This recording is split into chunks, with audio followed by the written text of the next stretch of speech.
Today, in our third part of our Clay 101 series, I'm going to talk to you about how to condition your clay for making a project. I'm going to talk to you about how to deal with clay that's really just too soft to use, how to deal with a slightly firmer clay to make it so it's easier to use, and how to take a piece of clay that is crumbly and just not usable at all and make it into clay that you can use in your project. So stay tuned and see how easy this really is to do.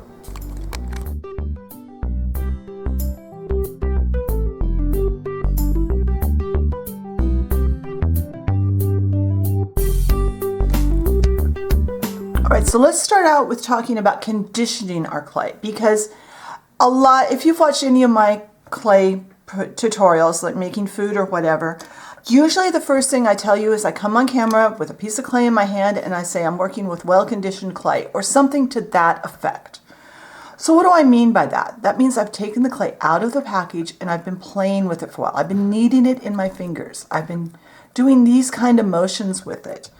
And what I have looked for before I turn the camera on is I usually roll a snake and I bend that snake.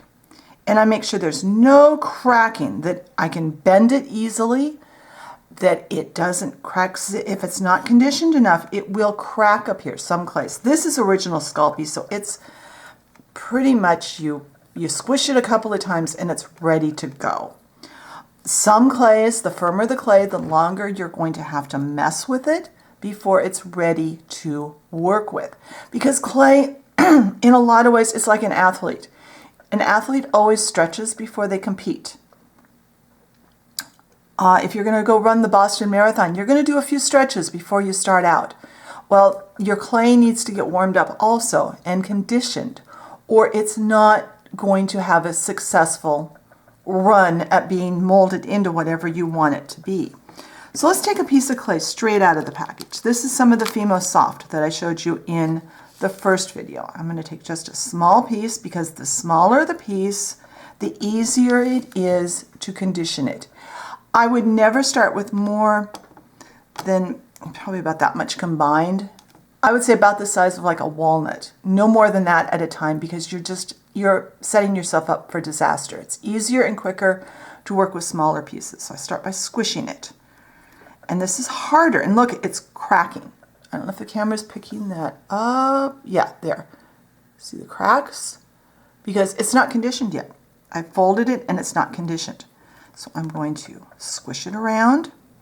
Later in this video, I think I probably said in the intro, I haven't actually filmed the intro yet, we're going to talk about how to deal with clay that's too hard, too soft, and old. So we're going to cover lots of different things about manipulating the consistency of our clay today. And I've got hints for all of them.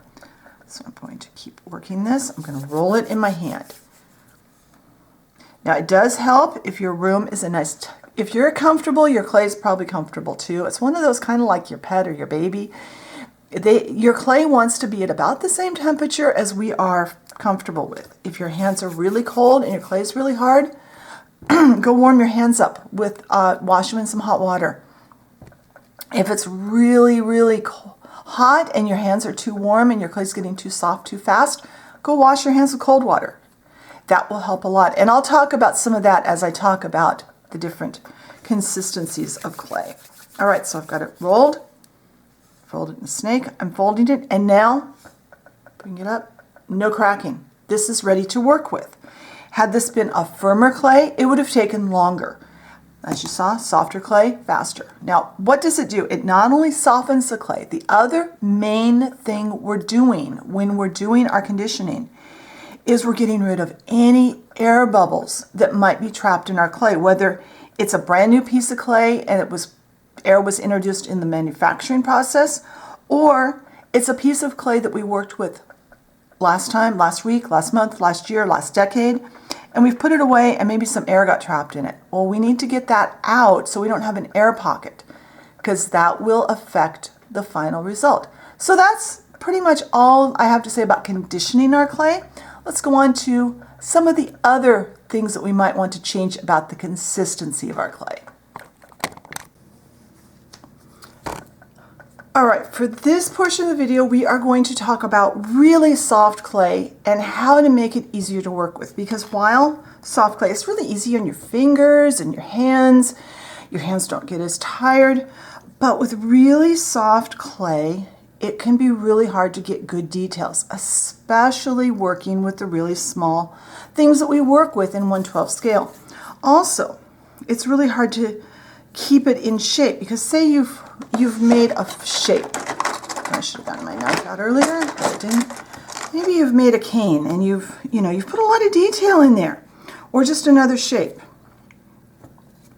and you need to cut it. Okay, my nice round cane is now flat because this is really soft clay. Also, if I was trying to put detail in, maybe making like a cane of a lemon slice. We made our whole lemons the other day, and I talked about that I have an orange slice cane on the channel, and I gave a link to that at the end of the video. If your clay is too soft, it's going to be really hard to get those details and have them stay nice and crisp in your clay. So what can you do? Well, one thing you can do is you can mix it with a color of clay that's compatible, that's firmer. Maybe you want to lighten this and you have a very firm white. You could do that. One thing you can do is you can cool it down. If your hands are warm or it's a really warm day, your clay is going to be softer. So wash your hands with cold water, cool your surface down. That's one advantage to working with the ceramic tile, is it is cooler than other work surfaces. You can also stick your clay in the freezer. You'll notice a lot of times when I'm working on a project, I'll tell you that I'm going to put my clay in the freezer for 15 or 20 minutes. Now that doesn't freeze my clay through and make it frozen. It simply chills it all the way through and makes it firmer. So I can do things like slice it or put it where I want it to be. Another thing you can do is you can try to leach out some of the oils. Now, I don't know how well, the camera's picking up. See this oil spot here? It's because I put this piece of this clay, has a piece of other clay on it. I put this on this paper yesterday morning. It has sat here for just over 24 hours. And look at how much oil came out of that clay. And this clay is, you probably can't tell on camera, but it's a lot firmer. It's a lot, I'll be able to get much more detail out of it. And if I wanted to work with this is probably something I'll need to do in the future if I'm going to use this yellow clay for anything with any detail. So those are a couple of ways that I can think of off the top of my head that you can deal with clay that's too soft. Cool it down, leach out some of the oils, because clay, it has a lot of oil in it. Just lay it out flat, probably overnight. It would probably continue to leach out for another day or two. And that really makes, I wish you could feel the difference. It's, because I don't think it's showing on camera, but it's much firmer. This is a really nice texture now. This is, quite frankly, this is so soft it feels like Play-Doh. This feels really good to work with. This is the texture I like. So probably in the future when I'm going to work with this yellow Sculpey, that's exactly what I'm going to do. I'm going to lay it out on paper. So if I think of more ways to work to remedy too soft clay, I'll put them in the blog post. Be sure and check the blog post. I'll go over all of these things in more detail. And anything that I think of between now and the time I write the blog post, I will add to that I may have forgotten today. So let's go on to clay that's too firm. All right, now let's talk about firmer clay. What if clay is too firm and hard to work with? Like, look at this, I am pushing pretty hard here and it's not giving. Now this clay has not been conditioned at all. This is straight out of the package. This is that Sculpey Primo that we used to make the fruit basket a few weeks ago on the channel. I can bend it and I mean, it's usable, it's very usable. But if you're having trouble, there are a few things, and this isn't bad, this is very workable. If it's a firmer and less workable, these are some things you can do. Number one, heat your hands up. Warm your hands up with some hot water and see if that helps. Warm the clay up. Put it in a plastic bag, put it in your pocket, put it inside your clothing against your body, and let your body heat warm it up. That will do an amazing amount to making it easier to work with and just working with it. The longer you knead it, the longer you condition it, the easier it's going to be to work with. So the disadvantage is obviously it's harder on your hands, and your hands are going to get more tired. There are so many advantages to a firmer clay. I love a firmer clay for the details. You can get so many more incredible details with a really firm clay. So that's kind of the goal, is to work with a firm clay, but it does take some time and some practice. And just be patient. Warm it up in your hands. And you can see it's already, hopefully you can see on camera, it's already loosening up, but it's still got that nice firm texture, so it's going to give me really good details. So let's next talk about clay that's maybe been sitting in your stash for a little too long and you want to use it up and it's gotten all crumbly. So let me go grab a package of clay that's on its way out, and we will work on trying to get it back to a usable state. All right, so now we are going to talk about how to deal with a piece of clay that's maybe a little past its prime. A lot of clays, if they sit in your collection for a long time, they can get very hard. They can get very crumbly. You can see this one is quite hard and quite crumbly. This is a very old package of Fimo Yellow Ochre in Fimo Classic. I don't know if they even make Fimo Classic anymore. I think they've renamed that. But this is a very old piece of clay. And you can see it's one of the ways you can tell it's crumbling. It's not great clay, but we can bring this back. You can almost always revive these clays if you know how. So the first things I would do is I would put it in my pocket and kind of warm the clay up and see if that will help. I know from experience it's not really going to help with this piece because this piece is really hard. So first go through all the things I showed you on the last section of the video. Now, we're going to go extreme. Now we're going to work with very small amounts of clay at a time when it gets this hard. I've got my clay knife, and I'm going to chop this really fine.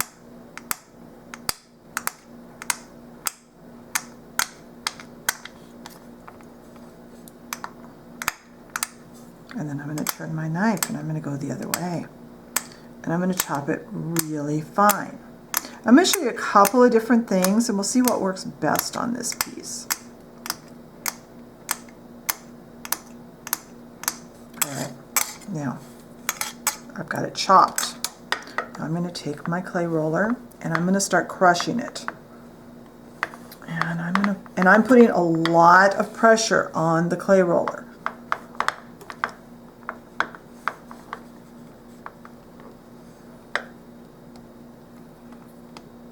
And now I'm going to pull it off of here.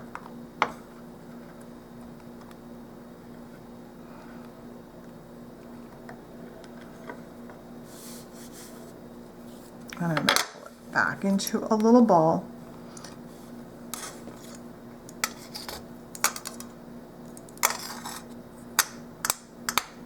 And we're going to repeat that. And we may need to repeat that multiple times.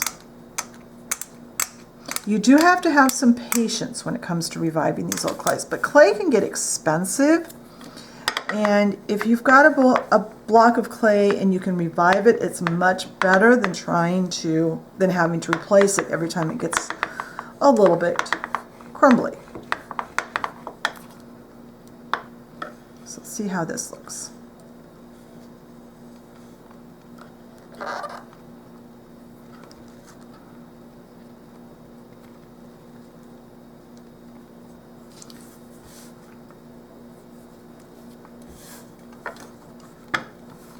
Let's try gathering it together in our hand. And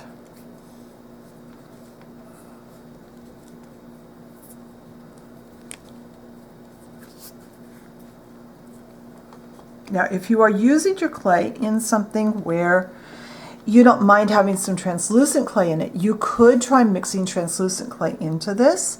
That many times will help a lot. I'm going to show you something else that will work. Roll it out a little bit. And you can see I'm already able to roll it, and it's not nearly as hard as it was. The other thing that I do sometimes, I've got some TLS. Now, you don't have to use TLS for this. Sculpey, I believe, still makes a product called, I want to say clay softener. And that is made specifically for doing this. I usually just use my TLS though.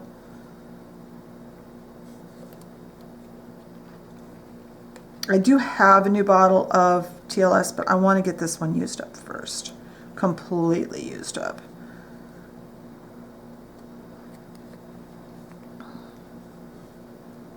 All right, so I've got a little bit in there. And now I'm going to start mushing it. You don't want to go too heavy with, don't use too heavy of a hand putting that TLS in though, because you can get it too gooey and too sticky.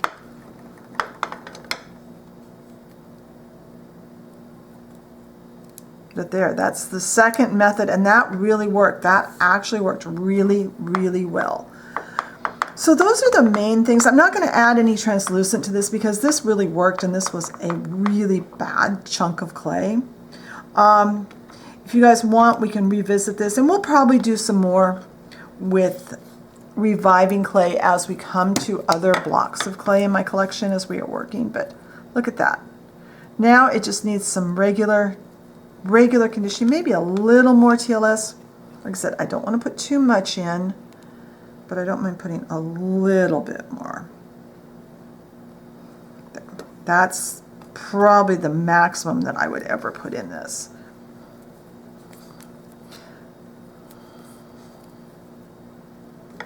And your roller will help. Having a pasta machine to do this will also help. But for this, when it's this crumbly, sometimes just the rolling pin is better.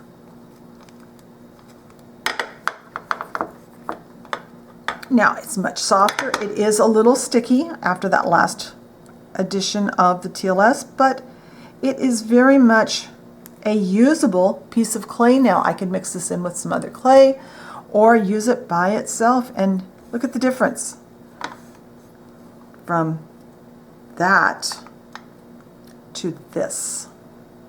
So that is how to revive a really, really bad, really crumbly piece of clay. I hope you've found today's tutorial to be worthwhile. If you have any questions, be sure and post them. I hope you're enjoying the Clay 101 series. I know I've gotten a lot of positive feedback on the first couple of videos in the series, so that's why I decided to go on with the third one today. But we have talked about going all the way from conditioning just everyday clay to dealing with extra soft clay, extra hard clay, and how to revive that old clay that's been at the back of your collection for a while. So thank you very much for watching. If you enjoy my content, be sure and subscribe if you haven't already, and hit the notification bell so you know when I put up a new video, and I will talk to you next time. Bye.